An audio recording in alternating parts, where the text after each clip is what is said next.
Good morning everyone. In this class we are going to study the last topic from the chapter of reproductive health, and the topic is infertility. Right? So without the topic of infertility the chapter could not be completed. So this is the main issue in the world.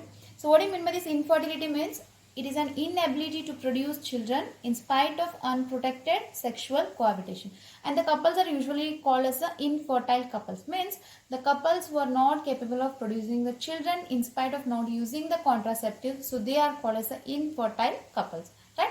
And the situation or the term we can give them is a infertility.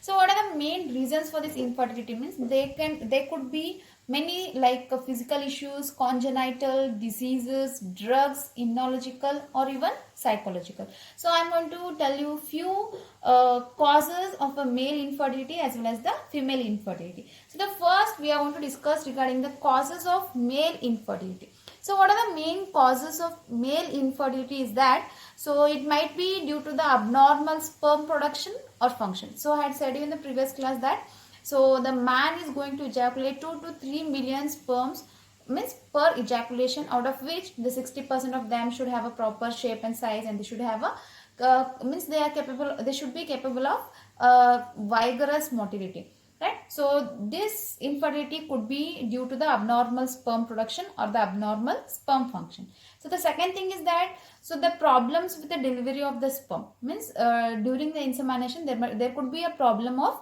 releasing or delivering these sperms. So the third thing is that overexposure to certain environmental factors such as heat, cold, etc. So if there is a overexposure to certain environmental factors, so that is also a reason for the infertility.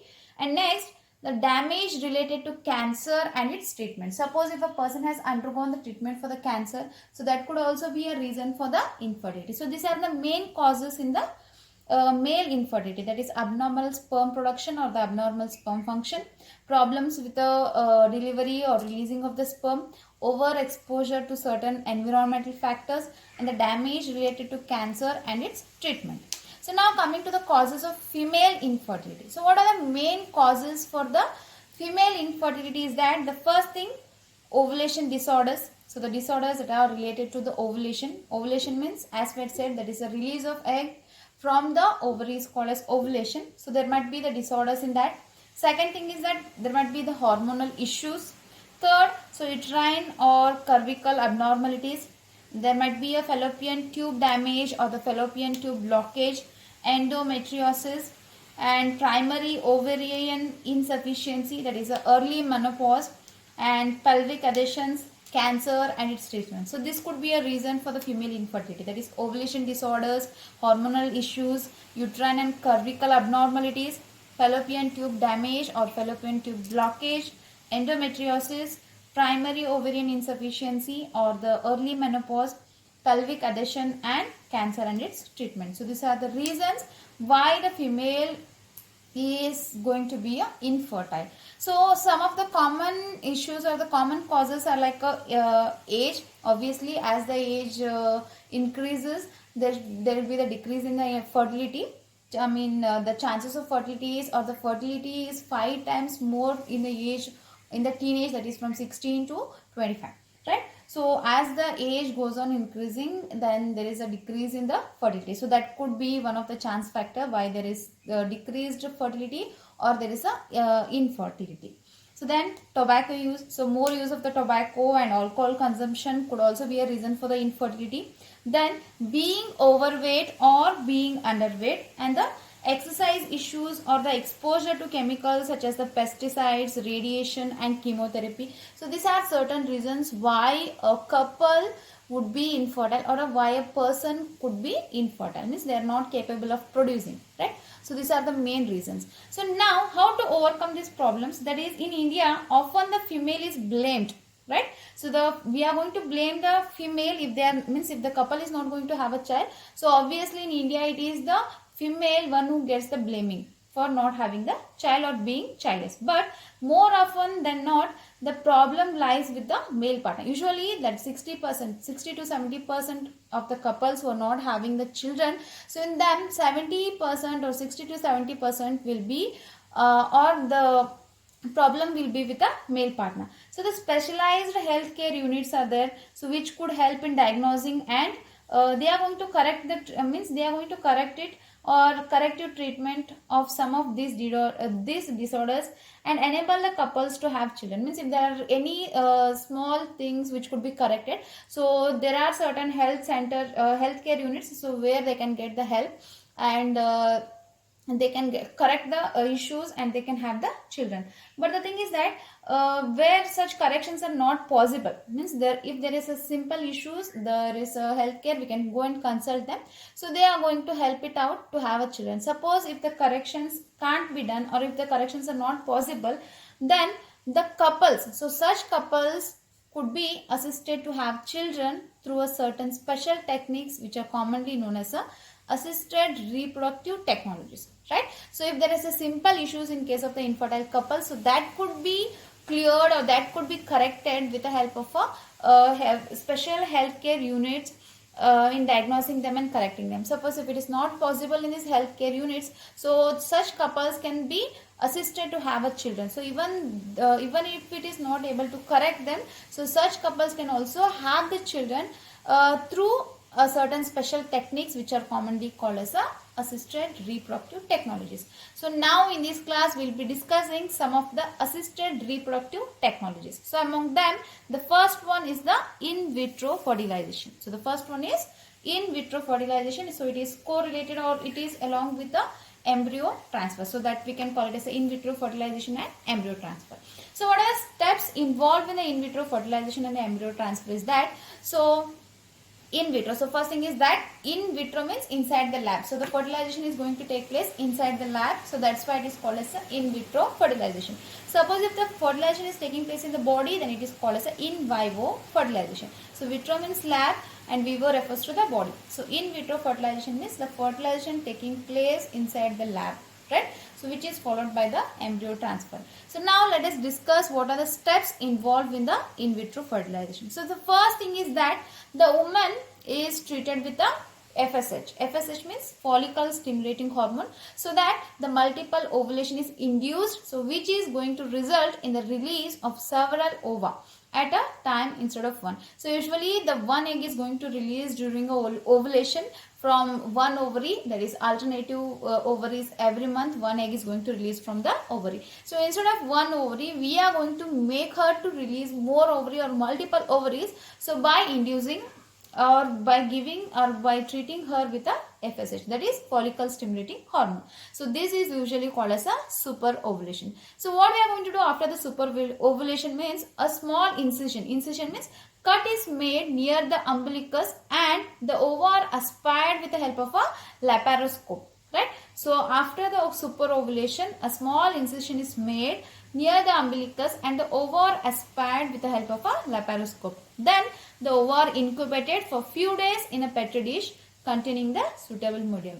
So now this ova are incubated in a medium, so that is means which is suitable for this ova for few days, so it is incubated. So after that what happens means, so meanwhile we are also going to collect the semen from the donor or from the sperm banks and kept in the suitable medium. So here if the couples have desired to have their own children, so we can collect the semen from the male partner. So or if he is not capable, then we can collect the semen, or we can take the semen from the donor or from the sperm banks, and again it should be kept in a suitable medium. So the incubated ova and the sperms are mixed in a test tube containing the suitable medium for fertilization. So the first thing here, we are going to incubate the ova separately in a medium which is suitable for that, and in the other side we are going to store the semen in the suitable medium. So after once the egg is incubated, so now we are going to make this means we are going to incubate both the ova and the sperm, and they are mixed in a test tube. They are going to be kept under a suitable medium, so that should be suitable for the fertilization. So within 24 hours, ova are fertilized with the sperm in a test tube. So obviously the male and the female gametes are placed in a single test tube, means after few hours of the incubation, so the male sperm is going to get means it is going to get fused with the nucleus of the egg, so which is termed as a fertilization. That is a fusion of male and female gametes is called as fertilization. So within 24 hours, so the ova is getting fertilized with the sperms in the test tube. So this type of external fertilization that takes place outside the body of the mother but in the test tube is called as a in vitro fertilization. So as I said before, in vitro means outside the body, right, or in the laboratory or in the test tube. So the fertilization is going to take place outside the body, so hence it is termed as a in vitro fertilization. So now what happens means the fertilized ova, or now we are not going to call it as a ova because it is already fertilized. So now we can call it as a fertilized zygote. So we can call it as a fertilized zygote or the fertilized egg. So the fertilized egg or the zygote. So now they are transferred into the another suitable medium. So now they are transferred to another suitable medium, and then in which they undergo the cleavage. So then once the ova is fused with the sperm, so the zygote is formed. So once the zygote is formed, so it is undergoing the cleavages, that is the divisions or the mitotic divisions. So now when the fertilized ova reaches 8-celled or 6-celled stage, so as I said you, 8 to 6-cell stage is called as a morula stage. So 2 or 3 of them are transferred into the uterus of the same female or the surrogate mother. So as I said you that the female mother, so from whom we have collected the ova. Suppose if the uterus is not suitable for implantation, so we can go for the surrogate mother. So this zygote with 8 to 16 blastomeres can be placed either in the mother from where we have collected the egg, so or it can be placed in the surrogate mother, right? So the implanted embryo now undergoes the growth and development sequences, and later the baby is delivered after completing the gestation period, right? So once the zygote is implanted, that is 8 to 16 blastomeres, that is a morula stage is implanted, so then it is allowed to grow for the undergo the gestation period, that is for 9 months. After that the baby is delivered. So the baby born out from such a technique is usually called as a test tube baby. So we are going to call it as a test tube baby. So like the baby which is produced by conceiving in a culture dish and nursing in the uterus is called as a test tube baby. Means so we have fertilized the egg outside the body, and the baby means the zygote has been developed inside the uterus. So such baby is called as a test tube baby. So this is the first assisted reproductive technology, that is in vitro fertilization, followed by the embryo transfer. So the second one is zygote intrafallopian transfer, that is usually called as a ZIFT. So as the name itself suggests that the zygote is transferred in the fallopian tube, right? So zygote intrafallopian transfer. So this is a technique after the in vitro fertilization. The zygotes are transferred into the fallopian tube. So the advantage of the ZIFT is that the fertilization is confirmed, right? So suppose if the parents or the couples are not capable, means if there is a problem in the fertilization, so if there is a problem in the fertilization, so those couples can donate their egg and sperm, so where the fertilization is going to take place outside the body, and once the egg is fertilized, so again it is placed in the mother's fallopian tube. So that is called as a zygote intrafallopian transfer. So now next one is a gamete intrafallopian transfer.